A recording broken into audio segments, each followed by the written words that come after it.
दूर सुंदरवन जंगल में बेहद सुहानी सुबह थी। सूरज उग गया था, चिड़िया चहक रही थी, सभी जानवर टहल रहे थे। थोड़ी ठंड भी थी और हंसी खुशी लोग अपना काम कर रहे थे।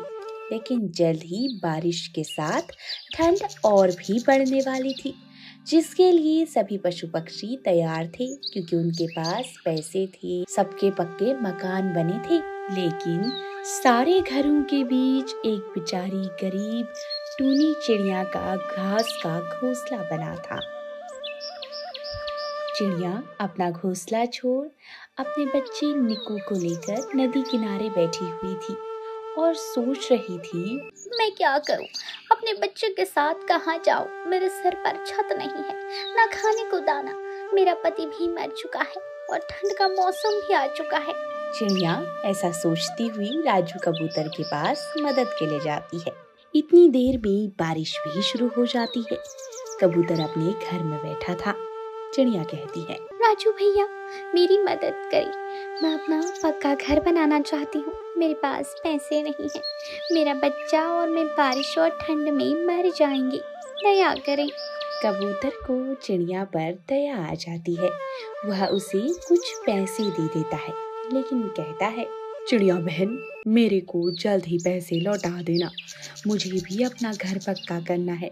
बुरा ना मानना, पर अभी हालात ही ऐसे हैं। हाँ राजू भैया, मैं जल्द ही पैसे लौटा दूंगी। आपका बहुत बहुत धन्यवाद। टूनी उन पैसों को लेकर अपने घोंसले पर लौट जाती है। फिर उन पैसों से एक पक्का मकान बनवा लेती है। अब उसके पास घर तो था, लेकिन खाने के लिए पैसे भी चाहिए होते हैं। उसके पास कमाने के लिए कोई रोजगार न था।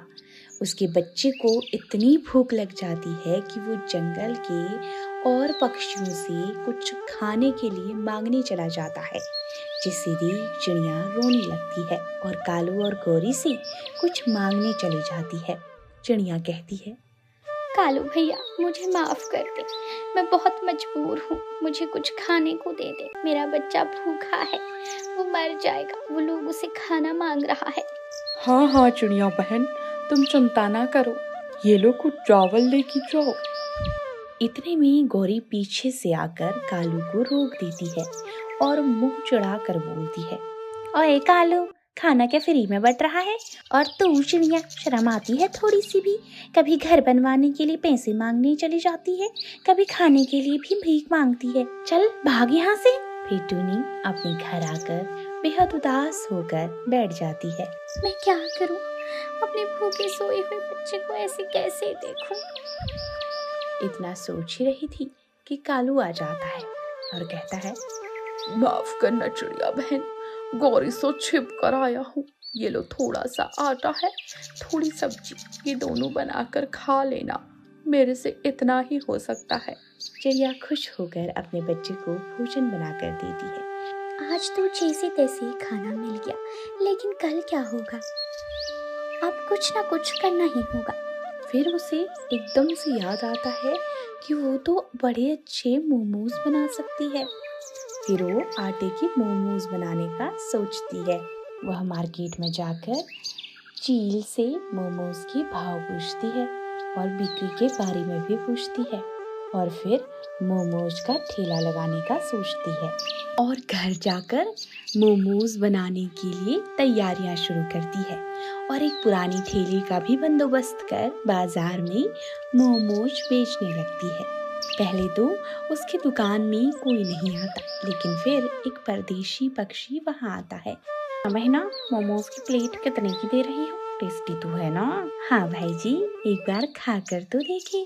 मैं आटा की हेल्दी मोमोज बनाती हूँ। फिर वह पक्षी मोमो खाकर चिड़िया की बेहद तारीफें करता है। फिर क्या था, धीरे धीरे तो मोमोज खाने पक्षियों की भीड़ लग जाती है। कालू गौरी को भी खबर लगती है, तो वो भी मोमोज खाते हैं और चिड़िया धीरे धीरे पूरे जंगल में फेमस हो जाती है। अब उनके पास भी पैसे आने लगे थे, उनकी गरीबी दूर हो गई और चिड़िया और उसका बच्चा हंसी खुशी रहने लगे। तो दोस्तों, आप भी हमारे चैनल को लाइक, शेयर और सब्सक्राइब करना बिल्कुल न भूलें।